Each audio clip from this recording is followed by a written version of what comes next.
I'm delighted to introduce to all of you Dr. Yifra Kaminer from the University of Connecticut, who will be doing our next talk about adolescent substance use and marijuana use in the context of legalization. Dr. Kaminer gets our Adolescent Conference Longevity Award.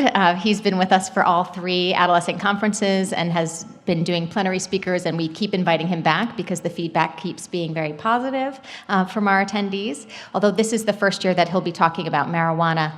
Historically, he's talked to us about continuity of care issues, but this year we specifically wanted to address marijuana given the changes in your state, and that's another area of his expertise. So please join me in welcoming Dr. Kaminer.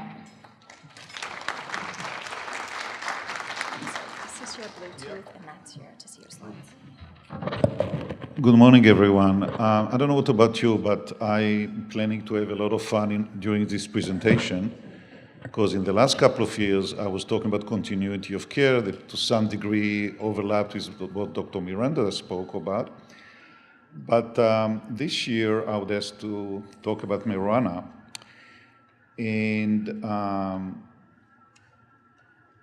before I start, I just would like to know how many people here are not from Maine? How many are not non-Mainers? Okay. Anybody here is from Connecticut? No one? Great, so I can say whatever I want. Because last year, there were about 30 people from my state. I don't know where they are today. I tried to help support your economy and said, you're going to come here to a conference and then go to Bar Harbor or Quebec City to celebrate Bastille Day. I'm sorry, Connecticutians are no fun. So I believe there are people from Massachusetts here, hopefully. No? One, great. So what's left? Vermont and Rhode Island, I presume? Yeah. Okay. The reason I'm asking it is because I wanted to also address differences between the different states with what's going on. Because as you know, it's pretty much a total mess. So I wanted to compare what's going on. So one thing I want to tell you, apropos Dr. Miranda, I believe in therapeutic alliance. So in order to develop therapeutic alliance with you, what we share in common is something that has no diploma and no licensure examiner for. Actually, we are all experts in adolescent high-risk behavior. Why is it so? Because none of the kids that we see clinically or in research has a monodiagnosis of substance abuse. All of them have multidimensional problems. And I don't think I invented it, but I say it so often that I realize that maybe I did. I'm not sure anymore. Talk about fake news and facts. But substance use disorder is a multidimensional problem that need to be addressed by a multidisciplinary team. So I can be an expert on substance abuse and mental health, but I don't think that I'm an expert on schooling, besides the fact that I'm a parent and always unhappy with school. I'm not an expert on the legal system and all kind of other dimensions that we need to include in treatment and in the assessment. As Dr. Miranda mentioned, I developed a rating scale called the Teen Addiction Severity Index, which measures multiple dimensions, and some other references as well. So it's important to take all the things into consideration that we are not dealing with a singular issue. Now, in addition to that, in order to understand the marijuana or let's call it the post-social experiment that we're in the middle of it, and we're going to cry at the end, and we know it, but we're going through this anyway, and I'll be more clear about it when I'll keep on moving on. When I do group therapy, and I like to work with groups, I find adolescents very challenging. Sometimes they piss me off. Sometimes I want to act out on my feelings. But, I remember what it is like being an adolescent, and I understand that you cannot behave like one in treatment. You need to outsmart them to some degree and understand that the raison d'etre of being an adolescent is disagree with you because you're an adult. Actually, I had a teacher who once told me a very wise thing. He said, if you argue with an adolescent, you're lost. Now, even if you switch positions with adolescents, they will still argue with you, which means the essence is to argue and disagree with you, and not necessarily what you're going to talk about. And we need to keep it in mind also, because as Dr. Miranda mentioned, most of your patients say, marijuana, what's the big deal? I mean, what's wrong with you guys? I mean, so I'm going to Descartes, a French philosopher and scientist, one of my heroes.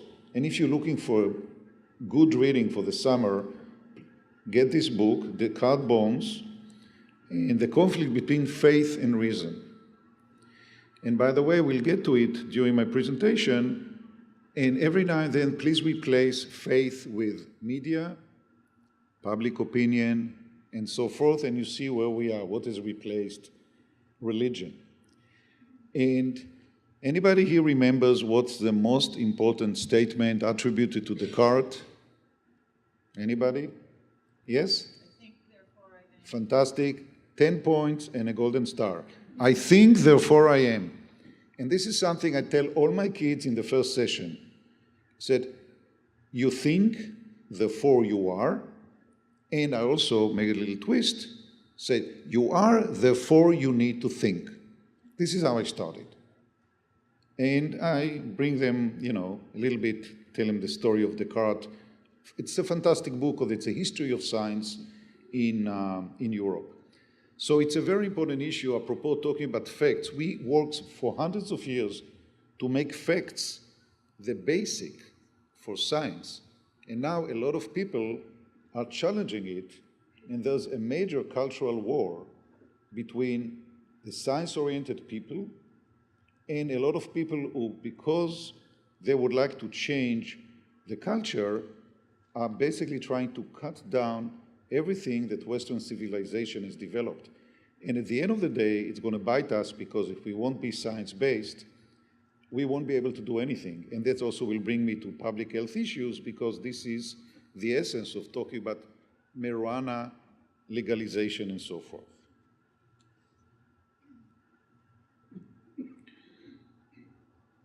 See, if I'm doing the right thing. I do. So this is the essential title. My disclaimer, even though I'm from the University of Connecticut, I represent myself in this presentation. I'm very opinionated, I'm politically incorrect, and I'm evidence-based oriented. And that's why I kind of borrow the emperor's new clothing, the emperor's new policies, and go through the process of how have we come to where we are and where are we heading. To add to it also an international or global flavor, I will also address what's happening in Canada, our neighbor in the north, that in July 2019, recreational marijuana would be legalized. What are the debates in the UK? And of course, what's happening in different states. Right now, just to make sure that we all understand what's happening in New England, Maine and Massachusetts have approved recreational marijuana on state level. There's a lot of unclear issues about what municipalities and cities or towns would approve, and in terms of zoning, very interesting. In Connecticut, in Rhode Island, and in Vermont, Bernie state, and of course New Hampshire right now as well, it has not been legalized yet. All kind of tricks have been done to dovetail it into all kind of other bills, like in the middle of the night, so when our legislators fall asleep, somebody going to introduce something. But so far, as of right now, this is not the case. I can tell you as a member of Connecticut Association for Prevention Professionals, even though I'm not one, but I'm paying dues, we have a very strong lobby against legalization that cut through towns and through some politicians. I know Rhode Island also putting a fight. It's kind of, I would say, we are circling the wagons around our communities. How long this is going to work, I'm not completely sure, but this is what's kind of happening right now.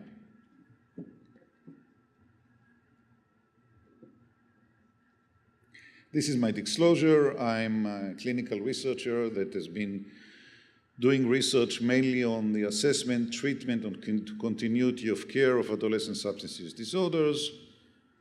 and also very interested in co-occurring disorders, particularly depression, and I've written several books that are available. If you're interested, you'll be able to find them.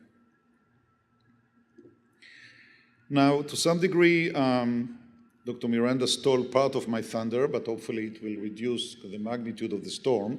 So this is a slide that to some degree echoes what Dr. Miranda presented and actually shows you pretty evident that marijuana and its derivatives are definitely the #1 illegal drug use. Also want to remind you that you know, the marijuana of my generation, I've been, you know, still remember Woodstock, so I'm old enough. And it's not the marijuana that exists right now. As you know, right now, marijuana confiscated in schools in Colorado is in the upper teens, 17, 18%. Not to mention that some other delivery systems from e-cigarettes. If 2 years ago somebody would have said vaping or dabbing, you would have said, what? So I don't know what's going to happen next year when we'll talk about marijuana, what other delivery system would be coming. And of course, you know, hash butane and other products that have a concentration of 80 to 90%. This also should be part of the discussion about legalization, because it's not enough to say we legalize and let's see what happens. There's a fantastic debate if people would like the reference of what's happening in Canada in terms of people who come from social sciences and said, at the end of the day, it's an interesting experiment. Let's do it, see how it works. No, you open this Pandora box, you cannot put it back. And I think there's a certain sense of hypocrisy and also tolerance that we all develop. So here's the deal. When one baby or one kid flies from a child seat in the back of your car, there's a total recall. Everybody get up in arms, and the parent sues the company for millions and millions of dollars. But you know, large number are numbing. So we have close to 500,000 Americans die every year from nicotine-related complications, 500,000. Close to 90,000, legal drug, right? Close to 90,000 people die every year from alcohol-related issues, legal drugs. 5,000 adolescents die, young people from age 15 to 24 die on the roads every year. 30,000 people die from gun-related shooting. On the roads, I think the total number for all ages is 36,000. Opioid epidemic approaching or even surpassing 50,000. These numbers are numbing. And we keep on doing the same old, same old, same old. And now we're saying, marijuana is not such a big deal as compared to others. Actually, in the Canadian debate, somebody said, well, maybe we should ban playing hockey, because hockey, you know, the puck can hit you in the head and cause concussion and even kill people. There are some issues that we cannot turn the clock back. Right now, there are two very interesting epidemics, and we don't have much time to talk about the heroin opiate epidemic. Maybe I'll say a sentence on two vis-a-vis its relationship with marijuana. Although, as Dr. Miranda said, association does not meet causation. But as a British colleague said, when you deal with public health, you need to err on the side of caution. I don't think even though I'm a clinical researcher, this is how I make my living, dealing with vicious colleagues like me who kind of criticize everything I write and vice versa. When you make decisions about public health, you need to look at probability and about the chance that if you take one stand versus other, it would reduce the morbidity and the mortality. We are held by the pro-legalization lobby to very high standards. We need to show causation. Not much causation in medicine. In orthopedics, maybe you break a bone. We know that you broke the bone because you were in a car accident or because you develop an infectious disease. Almost anything else in general in medicine, the causation is not so clear. So in terms of public health, meaning what's good for, what's in the best interest of the child or the community, we need to look at different parameters. Adolescence is the most neglected segment of society in terms of health. There was a paper published about a decade ago in the New England Journal of Medicine that showed that since the 1950s, the number of adolescents who die, who perish in the Western world has not changed. The reasons have changed. And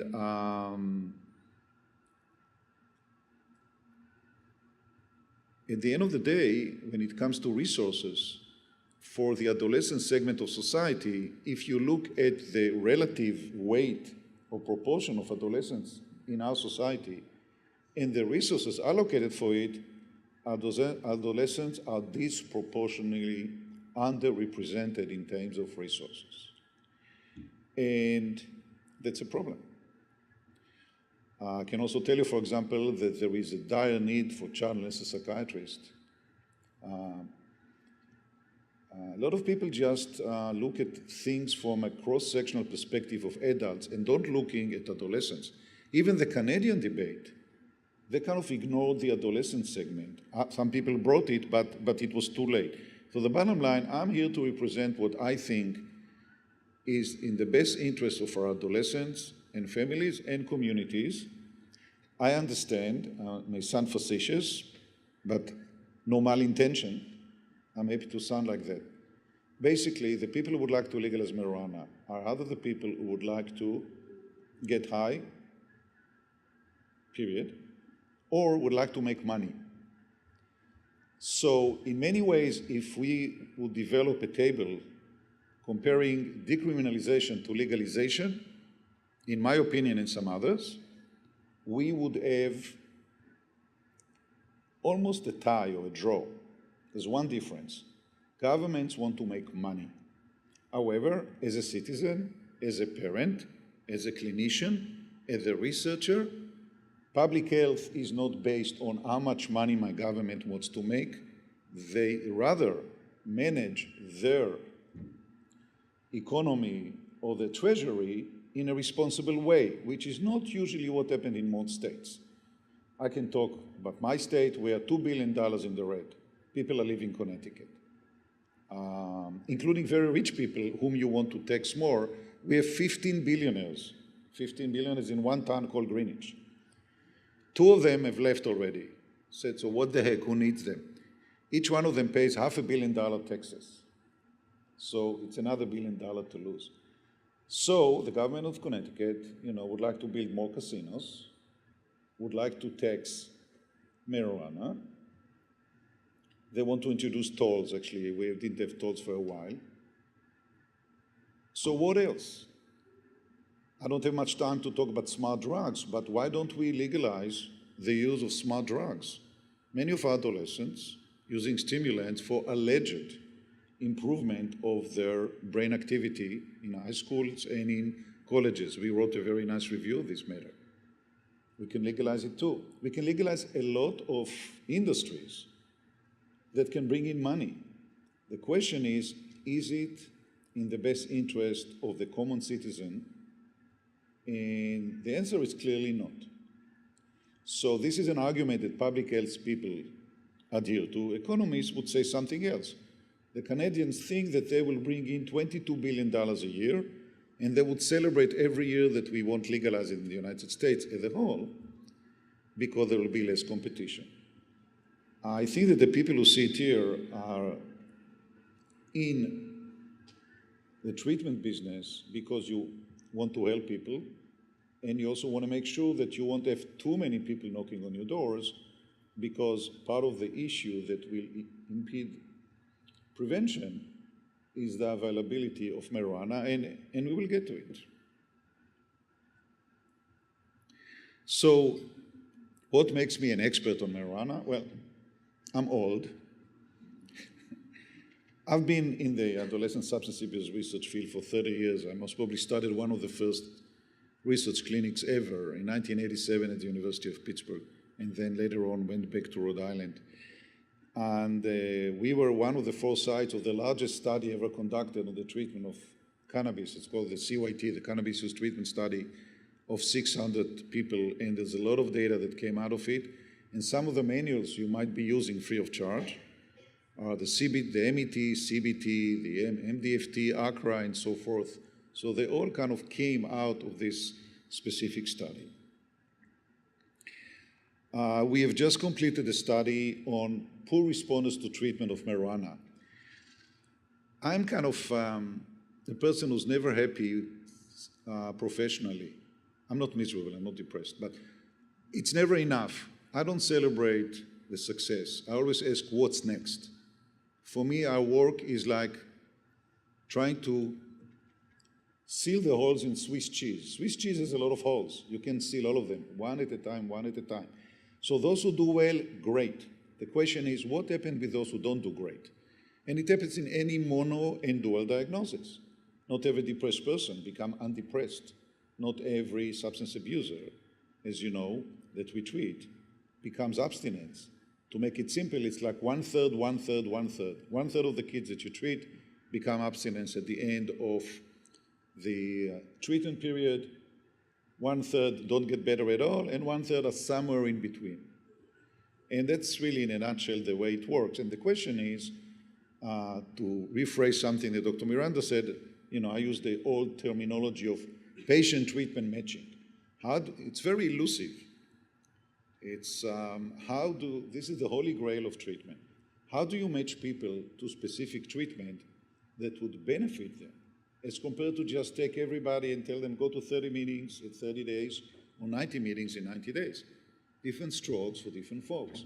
And we need to find out what's happening. So what we try to do in general is take this highly heterogeneous population of adolescent substance abusers and break it down into a relatively smaller homogeneous subgroups and try to find solutions for each one of these subgroups, because adolescent trajectory of substance use, always any disorder you're going to look at, there are 4 or 5 trajectories. And a couple of them are more malignant than others. Why is it so difficult to treat many of our kids?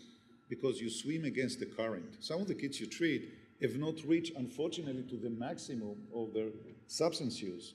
So you try to push back, but it's tough with those kids as compared to those who do respond. So we need to take it into consideration and ask what makes this kid different from others. So this is something we actually have been very interested in. And presently, we are in the, we crossed the middle point. We are running a study for the treatment of adolescents with substance use disorders and co-occurring depression. And as you might imagine, many of them are also rated very high on suicidal behavior, which is another problem. One of the most dangerous places in our country, and it's very much an American issue, is college. First year of college is a traumatic event for parents and for many kids who leave home. And it's almost like, to some degree,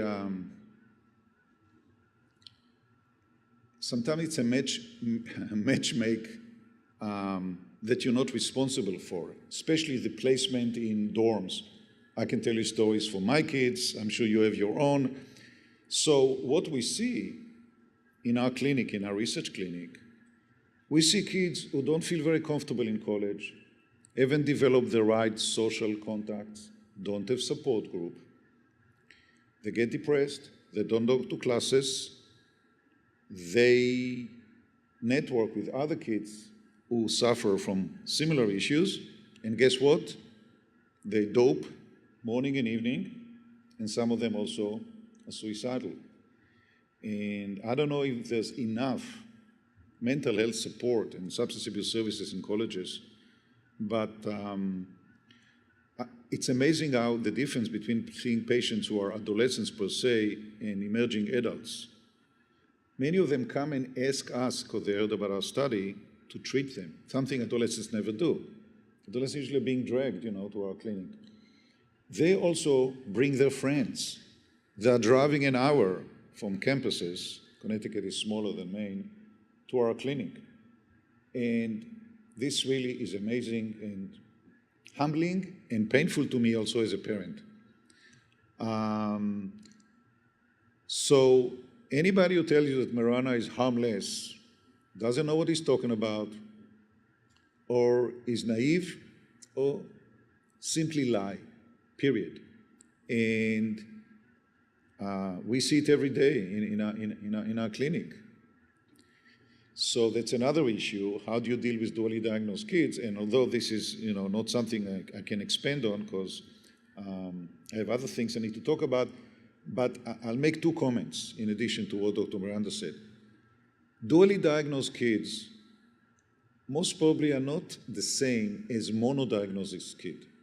Although the majority of kids are dually diagnosed, but if you look at the trajectories and the etiological theories, and I won't get into them, although I have some of them here, you most probably would like to buy into what Ralph Darter, who was one of my mentors and a highly respected person, is talking about the common liability index. These are kids who come from families where there is one or both of the disorders. So there's a genetic / vulnerability / environmental load of the substance use, which includes, of course, alcohol use disorders, and let's say depression, conduct, antisocial behavior, and so forth. So they already come to your clinic at a much higher level of pathology, of functional or dysfunctionality, and you need to treat both disorders together. Because if you don't do it, one of them will drag the other. And that's a challenge. Why is it a challenge? Because there's no protocols for this. I just came back from the World Association of Drug Dependence, and what most people try to do is patch together, take treatment for depression, treatment, substance, put them together. We need to be a little bit more sophisticated and try to look at the common liability index in terms of prevention, in terms of treatment. So I'm glad that this issue has been raised here. I'm glad that there was a presentation on it. There should be more workshops on these issues. We need to move forward, given what we know and what we need to know. Actually, I would like to see, talking about policies, I would like to see a white paper, and I would be happy to write it with several people. I spoke with some of my colleagues in Spain, white paper on dual diagnosis in adolescents. Where are we? How do we assess it? How do we prevent it? How do we intervene? And how do we deal with those who don't do very well, develop this algorithm or decision trees of and or. So this is actually where we need to move forward. And given the relationship between marijuana and other drugs, of course, and mental health issues, somebody needs to say something about the meaning of legalization and what does it mean vis-a-vis dual diagnosis. Some kind of a chicken and egg controversy, but it's a little bit more complicated than that. Why? There is a research, not only about the etiology, what causes what, but about the durability of these disorders together. What does it mean if somebody has internalizing disorder like depression, anxiety, PTSD, and marijuana use disorder versus somebody who has externalizing disorder as an adolescent, ADHD, and conduct? And what if they have it together? And what implication does the relationship in terms of chronology has on each other? So I'm just kind of showing you how challenging it is, what we have to do. Because people tend to do the same old, and guess what? It doesn't work, or it doesn't work as well. And to cite George Bernard Shaw, maybe you heard this, for every complex problem, there is a simple solution, and guess what? It's always wrong. There's no simple solutions for complex problems. Now, I'm very much into marijuana. I do marijuana every day, from the moment I wake up to the moment I go to sleep. And I'm involved in two other activities now. One, we have established a new society. This is our website, Research Society on Marijuana. You can access it. Our first annual conference will be in July 28, which is coming very soon. And we're going to have a journal, periodic journal called Cannabis. We already have 400 members. Go to our website if you're interested. By the way, 9 banks refused to open a bank account for us because we said, we are a Research Society of Marijuana. I said, yeah, sure. I said, no, we are researchers. This is scientific. Yeah, right, I got it. Even Wells Fargo, with all the shenanigans, didn't want us. They didn't want our money. So we were able, the 10th bank took it. Of course, we don't take any sponsorship from any cannabis-based company because we'd like to be ethical and pure. Trust us, a lot of money can come our way. But that's the point. We said, we don't care what you think. Bring your evidence-based practice research, whether it's economy, whether it's treatment, whatever you think that you can present. I don't care what you believe in. I don't care what you feel about it. It's science. This is what we need from you. And so I'm very excited about it. I'm also on the defensive team, which is SAM. I know there's a chapter in Maine, Smart Approach to Marijuana, which is a national organization that's trying to push away legalization. And again, those things keep us, of course, very busy because we are dealing with very powerful and rich lobbies. And by the way, the marijuana lobby now is kind of connected with the tobacco lobby, because what do you think? That PJ Reynolds and Marlboro and all those companies just letting mom and pops, dispensaries take money out of them? As soon as there is legalization, they're gonna push in. Look what happened to all the coffee shops in your area. It's all Didi and Starbucks, right? Even pizzas. Chains, everything is changed. It's going to be the same. So to get straight to the point, and I'll get back to it later, it depends how much time I'm going to have, this is the question you want to ask me. Let's face it. I mean, let's kind of rephrase our questions because it's a Q&A kind of thing. Does liberalizing marijuana laws increase teen use, and why is it so important? So basically, in a nutshell, there are 3 levels of liberalization. One of them is decriminalization. There are at least two ways of decriminalization, 2 levels. Second one is allegedly medical marijuana. And the third one is recreational marijuana. So there's a lot of literature. And I just want to make it very clear that I'll tell you what is happening in Colorado and in Washington State right now. Although we don't have enough time in order to collect all this data, it keep on coming kind of out in trickle. But it would be a wise idea, if we think that legalization is problematic, to wait 5 years until the marijuana or the pot social experiment in Colorado was legalized 2012, started 2014. Let's give them 5 years, see what's going on. What is the rush? Why do we all need to be wannabes?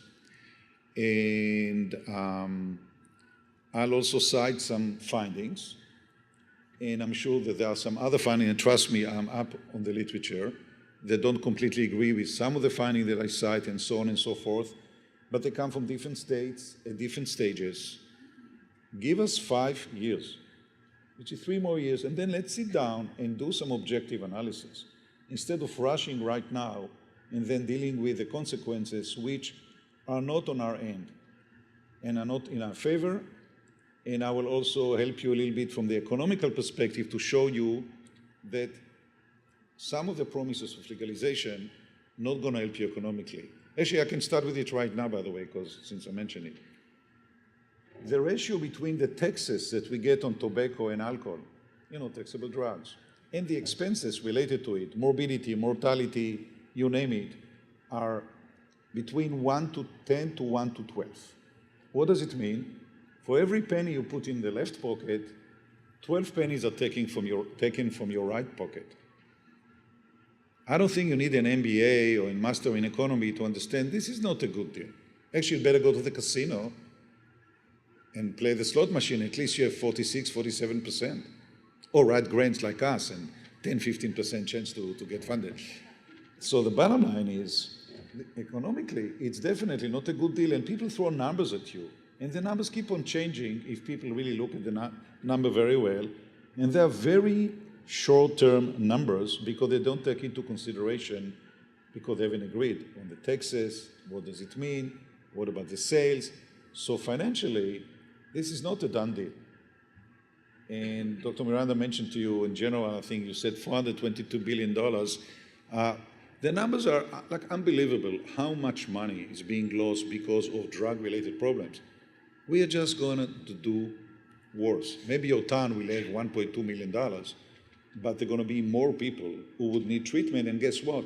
There won't be more treatment slots because, as we know, in adolescents, only 10% of adolescents who need treatment get treatment. So what about these 90% invisible ones? So here's the study, international study, N equal 40,000 people, that tells us a very interesting story and very scary story. Here's the deal.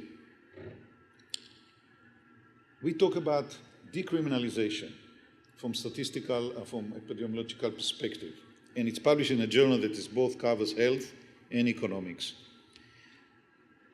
Adolescents, young adolescents who haven't experimented with marijuana yet, do pay attention to its perceived harmfulness, as we know that's going down. There's, inverse correlation between perceived harmfulness and whether you use it. The less harmful you think it is, the higher is the likelihood you're going to use it, right?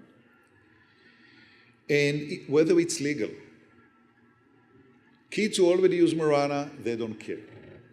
We lost them. It's use the biblical approach. This is the desert generation. It will take them time, hopefully, to get to the promised land, but there are going to be a lot of casualties in the middle. So when you change the legal status of marijuana, even just decriminalization, as an example, you increase the number of first-time users. In the United States, it's roughly speaking between 3,000 to 3,500 adolescents use marijuana for the first time every day. Furthermore, the age of first-time users under decriminalization is dropping. So I now, and you most probably, see middle schoolers coming to your clinics, or you have information about middle schoolers. And if you look at monitoring the future, it will be kind of interesting to see if the study even earlier.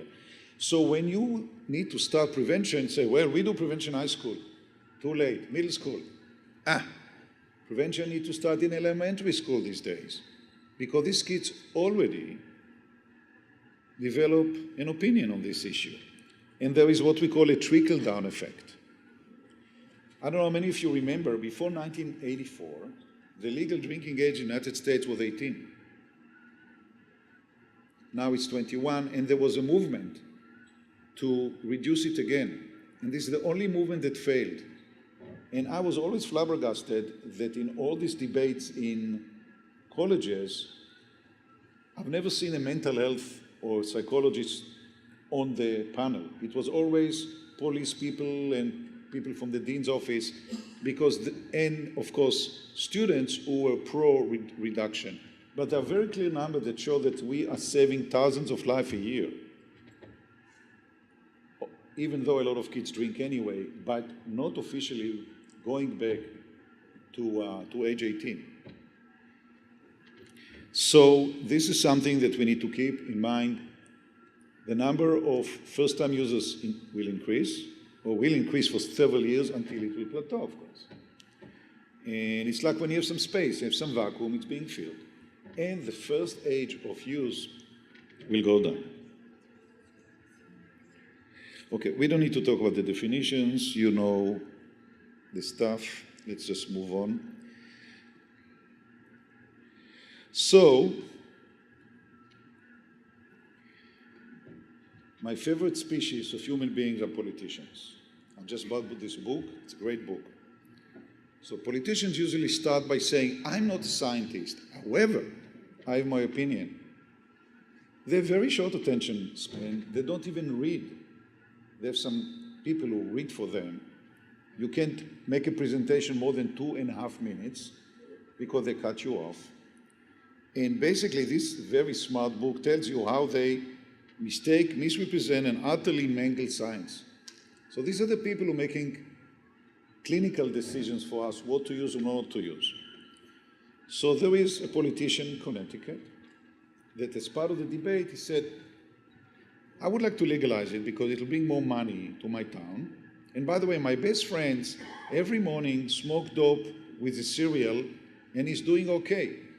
And I want to tell him, first of all, your friend is no good and I think you should have better friends.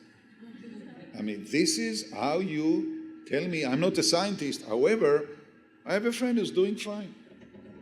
By the way, there is a difference and we know it, I mean, from studies on mice, talk about mice and men, that when you start using some drugs, with marijuana later in life, there are going to be less cognitive deficits than when you start as an adolescent because the brain is supposedly matured or close to be mature. Some people, the brain will never mature. And by the way, do you know how long is adolescence in rats? Anybody knows? Actually, one day in the life of an adolescent rat of human equal, no, it's not. The ratio is 1 to 35. Those rats live 1 year, another brain lives 2 years. So adolescence is about 1 month. So you really need to do this research like very quickly before they kind of grow up, so kind of to let you know. So these are the people that make decisions for us, not just in this country, all over the world. And this is what we have to deal with. So, yes, ma'am.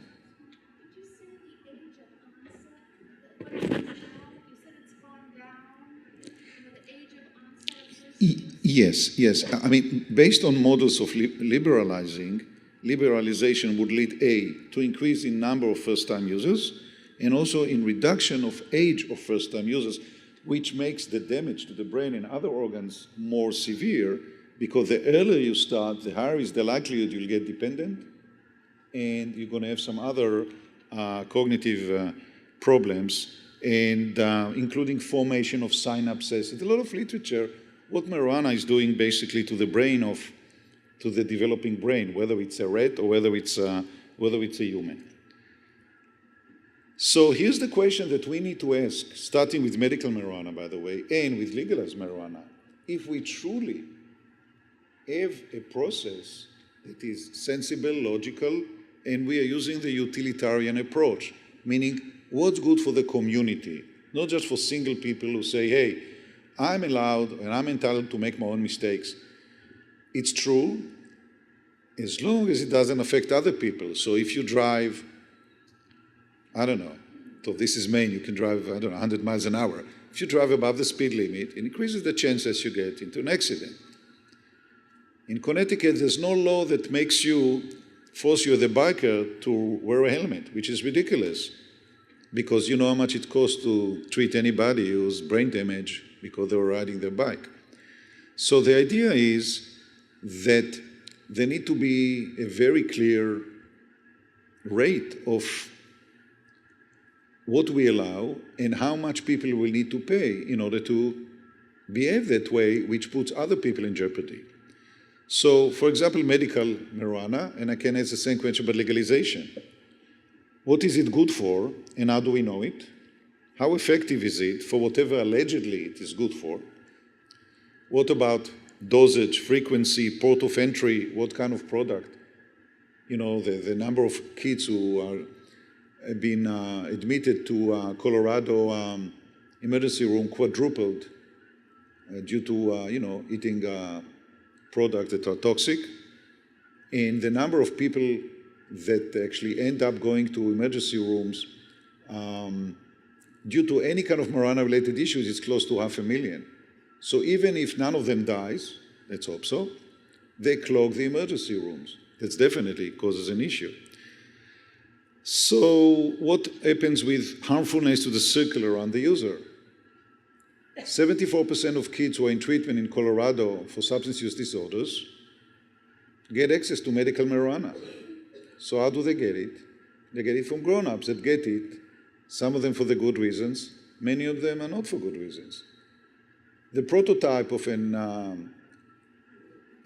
Colorado holder of marijuana licensure is a 32, 33-year-old white female with mild to moderate backache. I don't think that's exactly the reason why we have medical marijuana. So the bottom line is that some good decisions for allegedly good reasons and compassionate reasons have a trickle-down effect that affects adolescents. It always ends up affecting adolescents. So how do we really measure or compare the benefits versus the harmfulness? And I don't think that the debate at the Capitol, Augusta, or in Hartford, or even Washington, D.C., is the right debate. They don't have the right discussion, so why would they have the right reasons?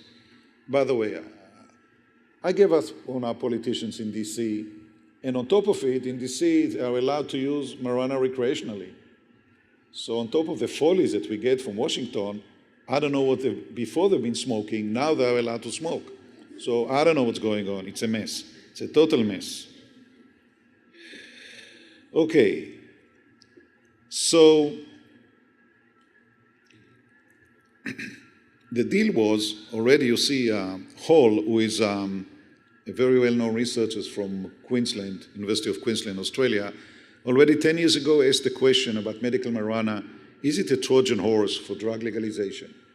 And to some degree it was. I mean, it was done for some good reason for some people, but other people say, let's wait, let's let it work, let's desensitize the public, and then it will be easy to get into legalization and make all the money in the world.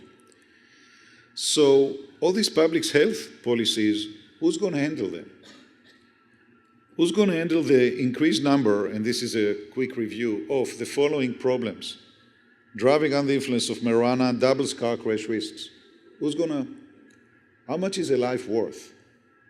How much is an injury worth? What about emergency room referrals increase? What about the fact that because adolescents have a developing brain, not only 1 out of 11 get dependent like in adulthood, but 1 out of 6? What about early onset of psychosis? We've reviewed the literature. It's quite convincing. What's happening with other behavior that either associated or correlated or related? How do we measure this? And suppose that we say, okay, let's all legalize it.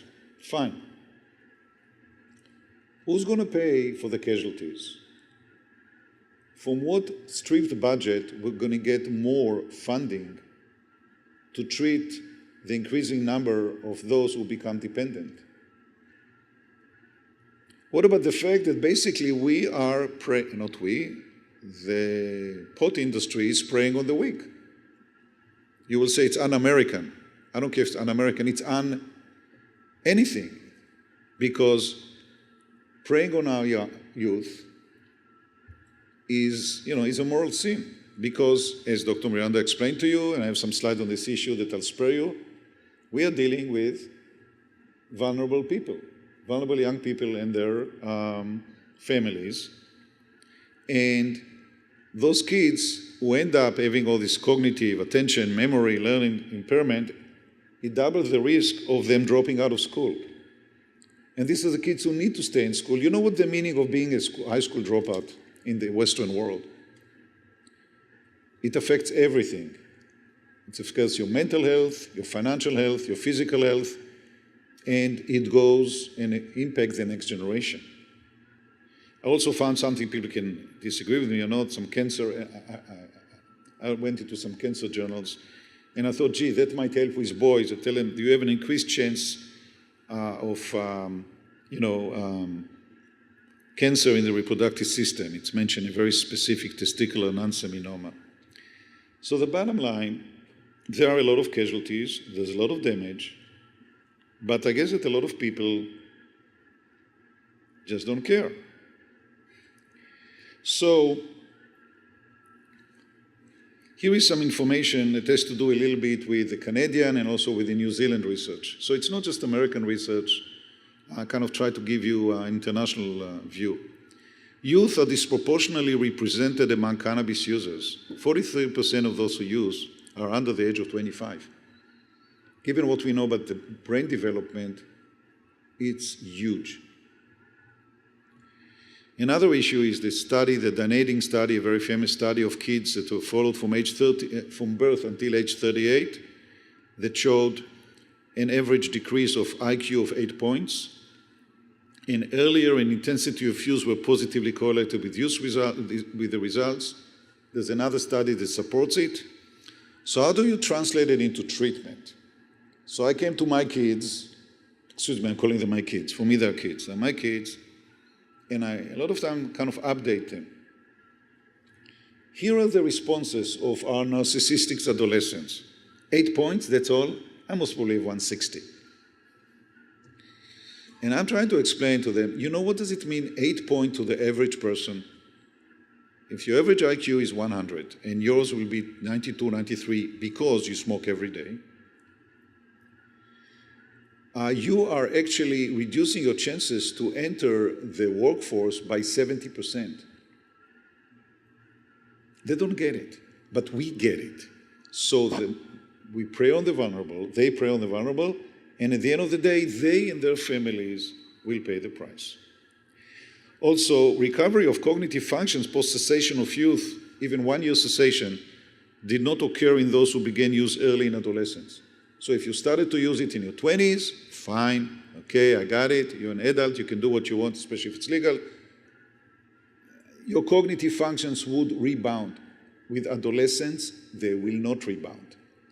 So this is the desert generation. They won't make it to the promised land, and if they make it to the promised land, they won't be involved in jobs that would help them support their family, themselves, not to mention using other drugs. So this is more than a slippery slope. This is, to some degree, an abyss. And these are huge numbers, but it can happen, as the commissioner said, at any family, and this is 100% if it happens in your family. And there are very clear findings in terms of anatomy, physiology, and receptors research that shows that it affects synapse formation.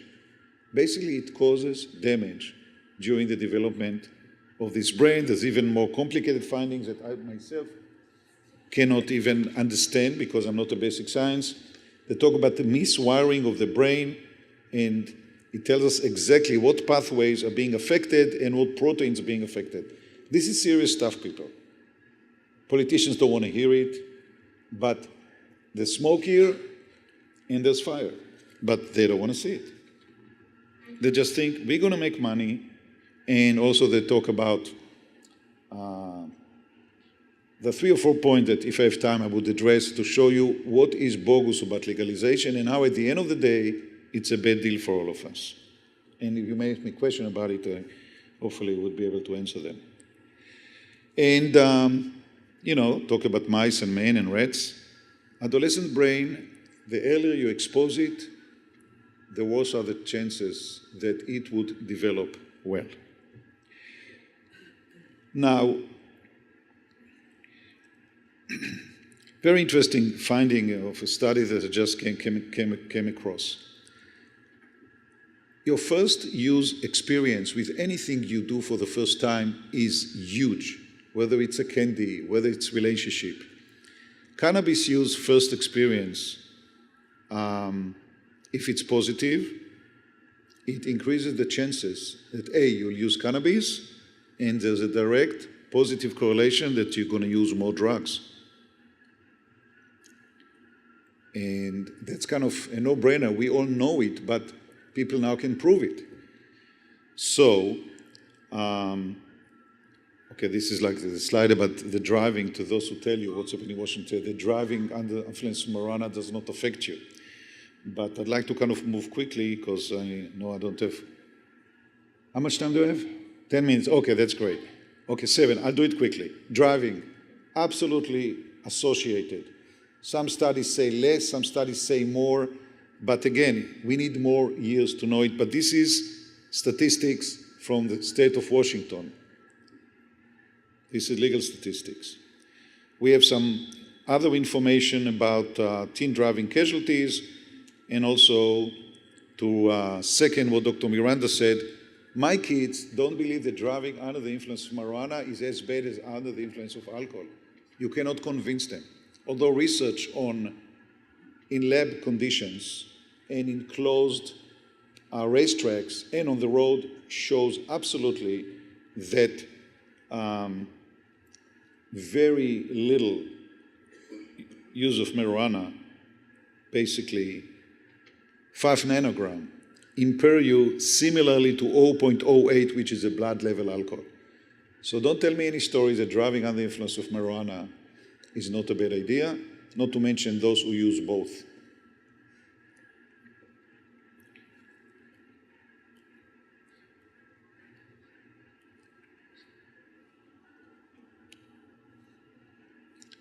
Is marijuana addictive? Absolutely. The new DSM-5 at last decided that you can develop marijuana dependence, and there is withdrawal syndrome as well. So this is another issue we're not going to address. Many people go to treatment for marijuana. I may or may not show you a slide about the Netherlands. But by the way, we need to learn a lot from those guys. 40 years of marijuana has never been legalized.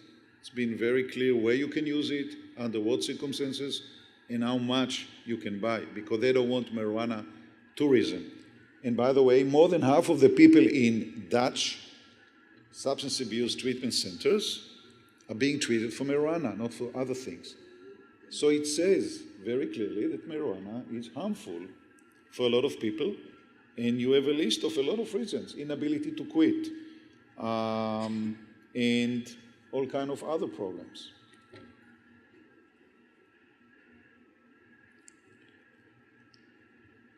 Now, this is not based on a paper that was published, but I can send you the report. There is a scientist in Connecticut who conducted a study on 8,000 adolescents and sent the report to the governor. This is one of the findings. Teen cannabis users report 14 times more abuse of pain medications and 5 times more abuse of other drugs.